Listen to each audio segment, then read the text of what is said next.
Hello, paano nga ba mag-transfer ng Illustrator file sa Harmony? Yan, inopen ko na yung aking Illustrator file. At tanggalin natin yung mga excess muna. Ito lang ang gagawin natin na ita-transfer sa Harmony. Yan, babawasan ko lang yung artboard. Gagawin ko lang yung eksakto lang yung character natin. Yan, ilalagay ko lang siya na yung eksakto lang yung size. Yan. Tapos galing ko yung masking kasi yung masking na yan nagpapabagal pag transfer, kaya kailangan tanggalin yung mga texture, pati itong mga layers na hindi kailangan tanggalin na yan. Yan. So okay na, no? Set ko pa rin yung artboard niya ng yung eksakto sa yan, eksakto sa size niya para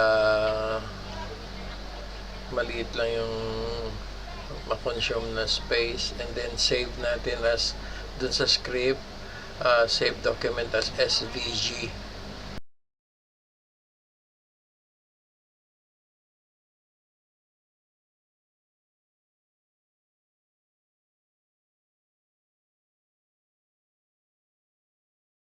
Sa all singulets, sa ABC animation, FLA file, para dun ko na lang siya kukunin. Then yan, okay na, okay. Yan, document SVG na set na, save na natin. Close na natin to. Open tayo, yan, open natin yung Harmony, tapos import vector files. Tapos yun, search natin, ayun siya, Harmony 2. Okay, ayan sa FLA na sinave natin. Ayan, ayan siya. Basta ayun, SVG siya, and then open natin, and then okay, boom. Yun na, ganun lang kabilis siya.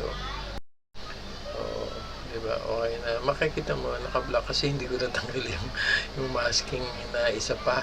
Ang naano ko lang yung texture. So, delete natin yan. Dahil doble yan eh. Tapos, delete din natin itong sa tenga. Tapos, delete natin yan sa kamay. Kasi, meron siyang masking na texture. Ayan. So, okay na. Ganyan lang. Nasa isang layer siya. So, madali lang yan. Kuha tayo ng isang layer. Pangalan natin na head. And then, dun sa layer na yan, ilagay natin, kunin natin tong head na to, and then i-transfer natin dito sa module na head, copy paste, and then ayun, boom. Diba? Ganun lang. Sa susunod, i-transfer yung katawan, mga layers ng katawan, mga layers ng head, and then save ko. Then okay na. Tapos na.